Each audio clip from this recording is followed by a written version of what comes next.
The night in Kasiwa City was like a scene from a dream. The streets near the Abong mansion glittered with expensive cars, and the sound of soft jazz mixed with laughter floated through the air. Everyone who mattered in the city seemed to be there: business tycoons, politicians, socialites, and their elegant wives dressed in gold and silk. The Abong family was celebrating their wedding anniversary, and as always, they wanted the whole city to know they were still the most powerful family around. The mansion glowed under strings of crystal lights, and waiters moved around with trays of champagne and tiny golden snacks. Laughter echoed, and the smell of perfume and roasted meat filled the night. It was a world where everything sparkled, from the smiles to the diamonds. But in the middle of all that glitter, there were people who didn't quite fit in. And one of them was Nia. She stood quietly near the garden, watching everyone pose for pictures and exchange fake compliments. No one noticed her yet, but destiny had already written something different for her that night. A story was about to unfold that Kasiwa would never forget. Nia stood at the edge of the hall, her hands clasped together, trying to look calm even though her heart was beating fast. She wore a simple blue dress. Not designer, not glittery, just clean and elegant. The dress reflected who she was: soft, humble, and real. But in that sea of gold and lace, she stood out like a blue flower in a field of roses. Every woman in the room wore something loud and shiny, and every man carried pride like a crown. Nia could already feel the stares, those quick glances that scanned her from head to toe and judged her silently. She didn't need anyone to tell her she didn't belong. Their eyes already had. She wasn't really wanted there. Her husband's family had made it clear many times that she wasn't their kind. They wanted someone with a famous name, someone who could bring prestige and money. But Tendo, her husband, had married her out of love, or so she had believed. Now, as she looked around at his relatives laughing and pretending not to see her, she began to wonder if love was enough in a world like this. The Abong family believed in appearances more than feelings. Every event was about status: who wore what, who arrived with whom, who sat at the governor's table. And Nia, in her quiet blue dress and calm eyes, didn't fit the picture they wanted to show the world. Still, she tried to stay composed, reminding herself that she had every right to be there. After all, she was Tendo's wife, whether they liked it or not. But deep inside, Nia felt like an uninvited guest in her own life. She smiled politely, nodded when people spoke, and stood in silence when they didn't. Behind her gentle smile was a woman slowly learning that silence can be stronger than noise.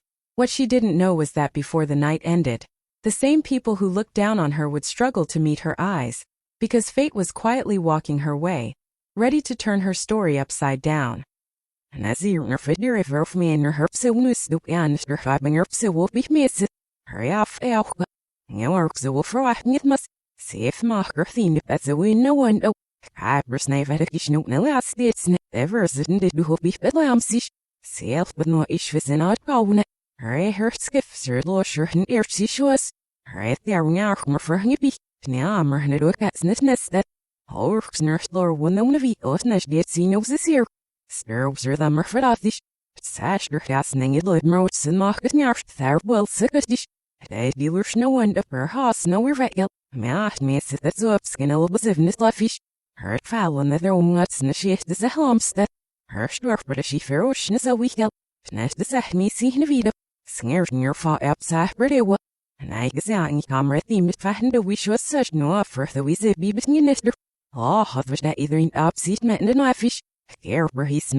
Snellasnahi me Hadneraldish, Dian, Harkundedish, and Silkzar, and I drog the Drochka wish Nahi Bertal ne feather hillets the gish.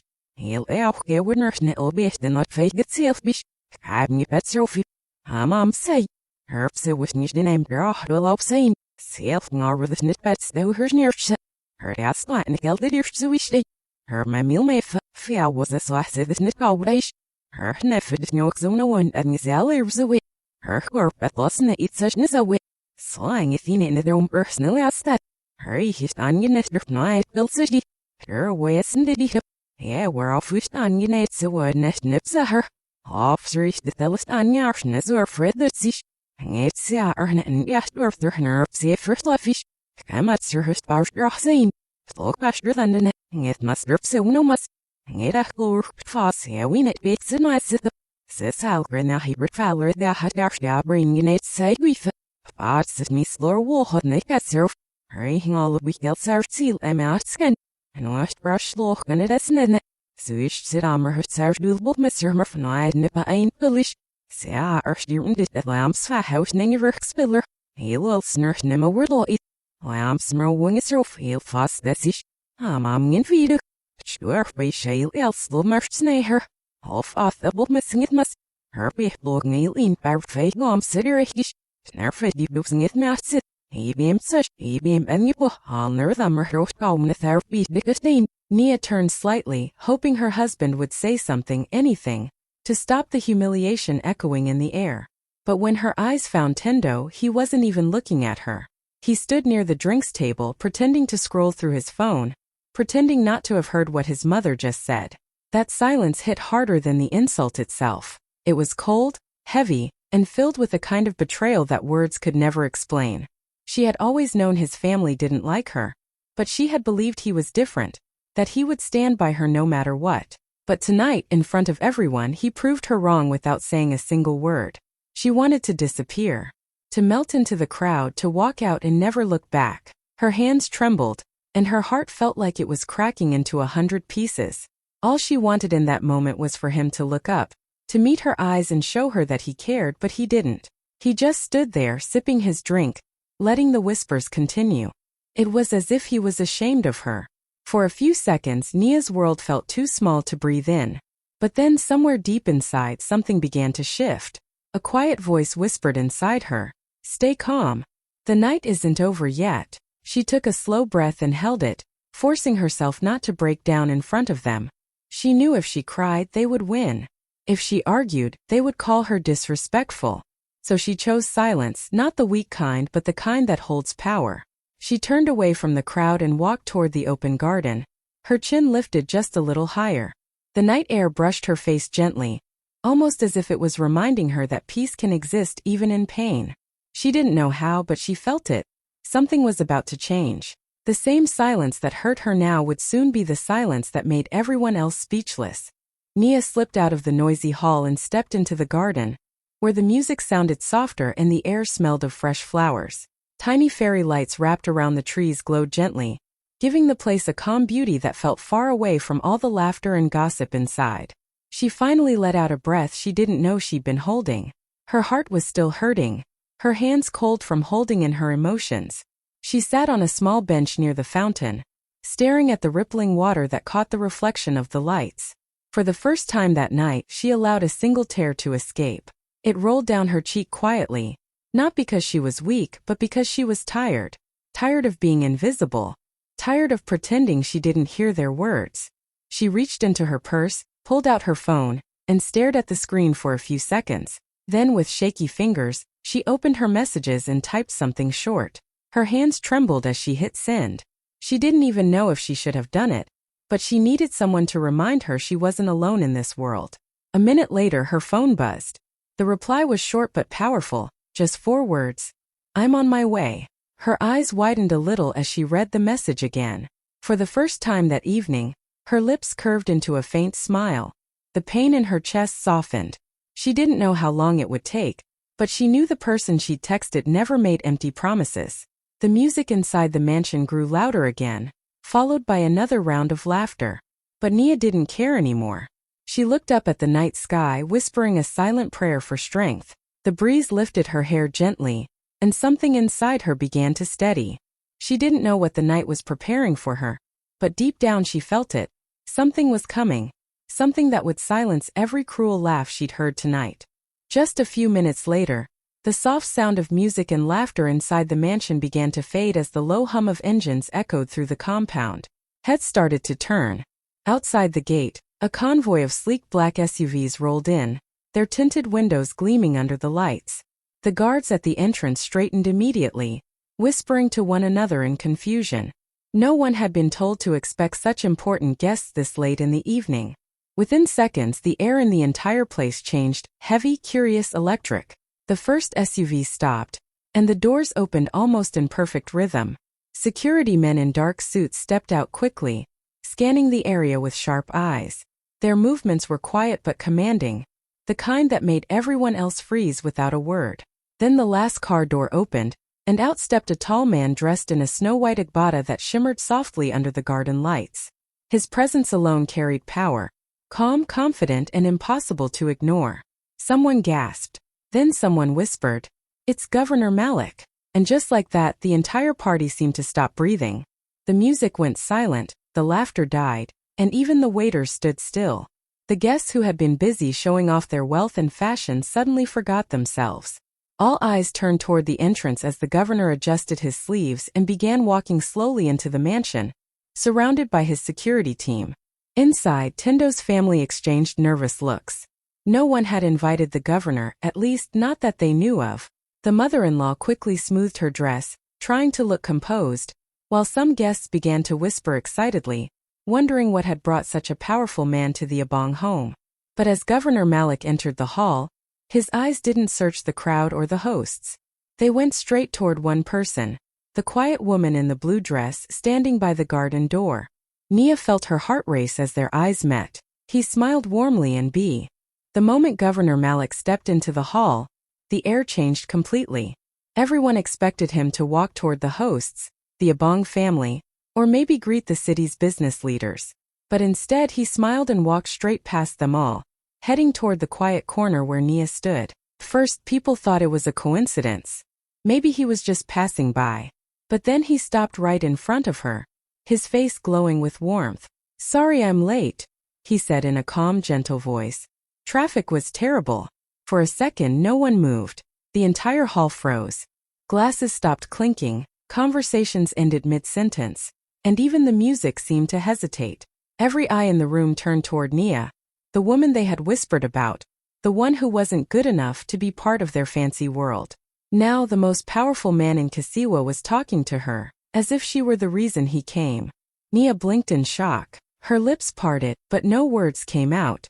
She hadn't expected him to walk in like that, not in front of everyone. She managed to whisper, "You came," and he chuckled softly, nodding. "Of course. I told you I would." A wave of whispers rippled across the hall like wine through dry leaves. "Did she just say he came for her?" someone muttered. "How do they even know each other?" another gasped. People craned their necks, trying to get a better view. Tendo's mother's face turned pale, her smile frozen halfway. His father forced a laugh that didn't sound natural at all.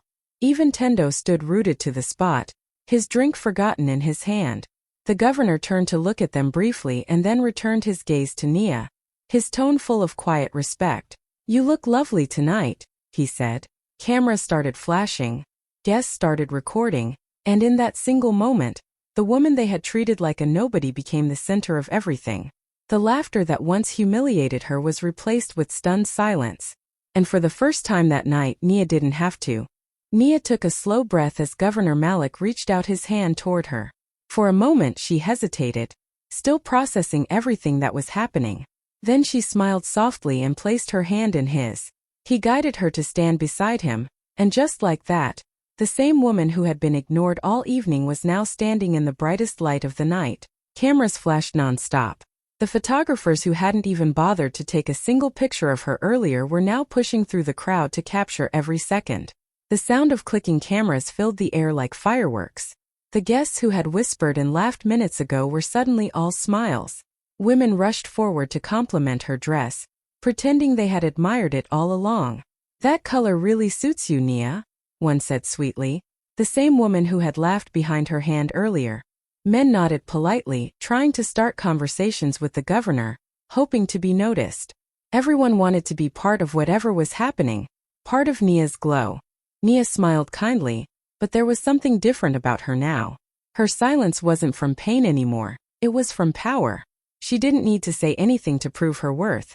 It was already shining through every camera flash, every shocked face, every nervous laugh in the room. Her husband stood in the corner, watching helplessly. He had never seen her like this, confident, graceful, and completely untouchable. His mother kept adjusting her jewelry, trying to look composed while her eyes darted around nervously. Governor Malik placed a hand gently on Nia's shoulder as they talked like old friends, his voice calm and respectful. Every small gesture between them carried a quiet message. She was not who they thought she was. For the first time, Nia wasn't invisible. The same people who had treated her like trash were now fighting to be seen by her. She didn't gloat or seek revenge. She just smiled, calm and graceful, knowing the tables had turned. Tendo's mother stood frozen, her mouth slightly open, unable to believe what she was seeing. Just moments ago, she had mocked Nia in front of everyone. Now the governor of Kisiwa, a man whose presence could make even powerful families tremble, was standing beside Nia, calling her my dear friend. The words echoed in her ears like a slap. Her face lost its color, and she clutched her pearls as if that could steady her shaking hands. For a moment she looked like she might actually faint. Tendo's father, standing a few steps away, quickly tried to recover the family's image. He forced a smile so wide it almost looked painful. "Ah, Governor Malik, what an honor," he said loudly, stepping forward as if they had invited him themselves. But the governor only nodded politely before turning his attention back to Nia. That tiny gesture, that quiet dismissal, burned the old man more than any insult ever could. Around them, whispers flew faster than the music could start again. The governor knows her personally? He called her my dear friend? Didn't her mother-in-law just embarrass her a few minutes ago? The guests couldn't stop talking, and every murmur made the Abong family's shame grow heavier. Tendo's mother kept glancing at her friends, hoping they'd stop staring, but it was too late. Everyone had seen everything.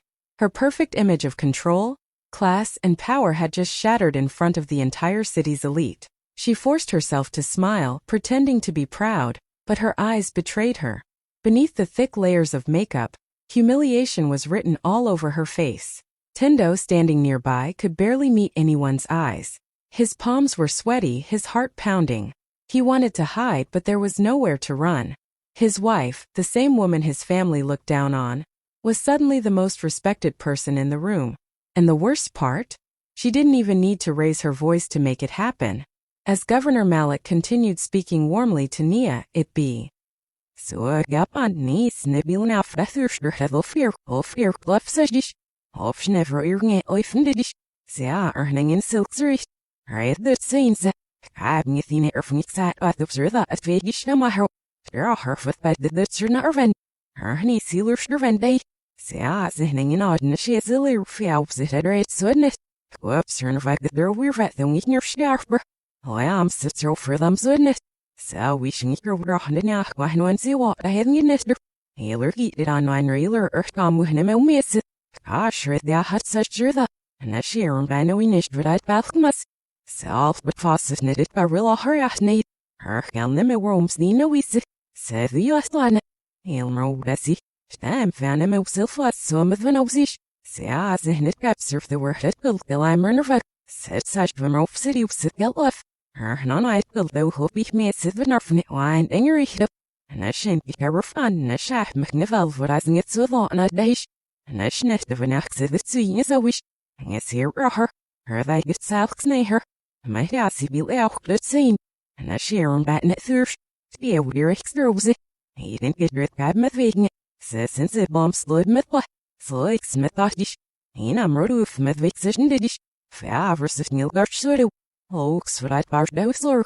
Mach new and down him. Say or when the seal my fister not your set bless a hain. Sir, you sat with her. Doing it, Nicky. Her own his upset her self knee lobby. Snow at bot serp so we're vet. Now I slept more with. How is it nimmer work nimmer ahmis nimmer was really sing arches when on the him gas nimmer wolfer no sit the Naibi, said when I am weaving him. They are full of needed silvesy. Do I are with the nurse nail mark clamsy. Oh, that without me send it till I'm nervous. Heard I lurk on this murmur. The moment Governor Malik finished speaking, the whole atmosphere in the hall shifted. The same guests who had turned away from Nia earlier were now moving toward her like bees to honey. Suddenly, everyone wanted to talk to her, to smile at her, to be seen standing near her. The women who had once whispered about her cheap dress were now calling it elegant and beautiful. One even said, "I just love that shade of blue. It's so graceful." Nia looked at her and smiled softly, recognizing her as the same woman who had laughed behind her hand not an hour ago. Men who had ignored her before now reached out to shake her hand, asking about her work, pretending to be deeply interested. "You must tell me more about your foundation," one said eagerly. "We'd love to support such a noble cause." The hypocrisy was almost painful to watch, but Nia handled it with quiet grace. She spoke gently, her tone calm and kind, never throwing a single insult back, though she easily could have. Every word she spoke carried the calm power of a woman who had learned to stay strong in silence. Her husband's relatives hovered around awkwardly, pretending to be proud, trying to act as if they had always supported her. Even Tendo's mother approached a few guests, smiling stiffly, saying, "Yes, that's my daughter-in-law," like she was claiming something she had once rejected. But Nia knew the truth, and her eyes told it silently. Behind her soft smile was a story of pain turned into strength, humiliation turned into honor.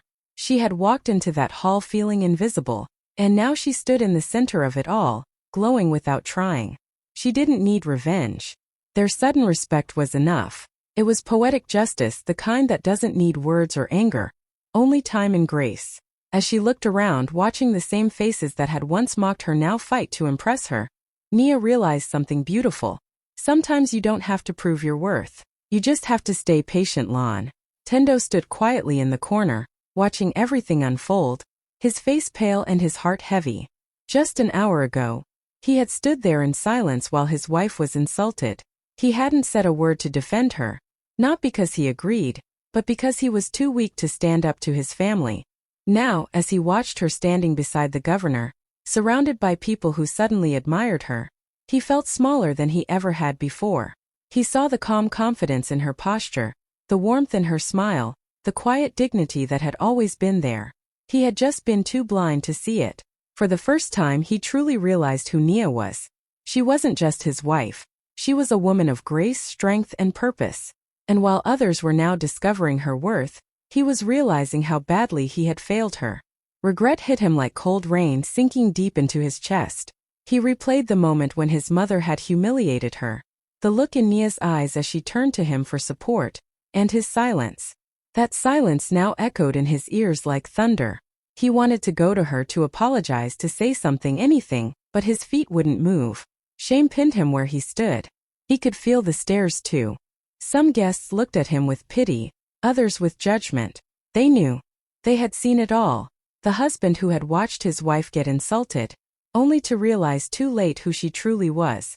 His mother tried to keep smiling, but Tendo couldn't even fake it anymore. As Nia spoke softly with the governor, Tendo's chest tightened. That gentle, kind woman had been his wife all along, and he had taken her for granted. She had stood by him through every struggle, and in return he had stood by in silence when she needed him most.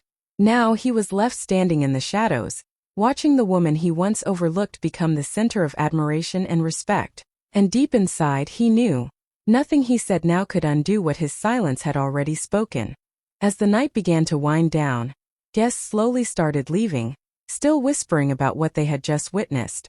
The once loud Abong mansion had grown quieter, though the tension still lingered in the air. Nia stood near the garden, speaking politely with a few people who came to congratulate her again. Her glow hadn't faded. If anything, she looked even calmer, more at peace. The pain that had once sat heavy in her heart had turned into a quiet strength. From across the room, Tendo's mother watched her in silence. She looked nothing like the proud, controlling woman she had been a few hours earlier. Her shoulders had dropped, her face pale beneath her perfect makeup. Shame had melted her pride. She clutched her handbag tightly, debating whether or not to walk over. Finally, she took a deep breath and stepped forward, her heels clicking softly on the marble floor.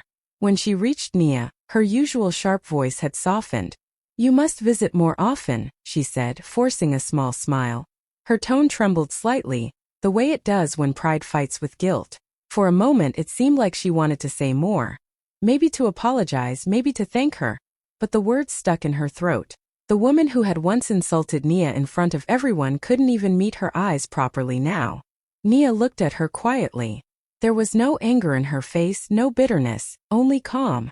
She smiled gently and nodded once. "Thank you, Mama," she said simply. Her voice was steady, graceful, and full of peace. That short answer carried more power than any long speech ever could. As Tendo's mother walked away, her heart heavy with regret, she realized something she had never understood before. True class wasn't about money or designer clothes. It was about grace, dignity, and kindness, even when you have every reason to be cruel. Nia stood there under the dim lights, her silence speaking volumes. She didn't need revenge or harsh words. Her calmness was her victory. And as the night cl. When the last car drove out of the compound and the music faded into silence, Nia stood alone in the garden under the soft glow of the night sky. The stars above Kasiwa sparkled gently, as if they were proud of her. The night air was calm, carrying the faint scent of roses and celebration now mixed with peace. She took a deep breath, feeling lighter than she had in years. No more whispers, no more eyes judging her, just freedom. She looked around the now empty place where she had once felt small and unwanted. Tonight, that same place had become the stage for her quiet victory. She didn't have to shout, she didn't have to fight. Her grace had done all the talking. She thought of how easily she could have answered back, how she could have humiliated those who had mocked her. But instead, she chose silence, kindness, and self-respect, and that made her shine brighter than anyone else there. By the next morning, stories about the night spread across Kasiwa.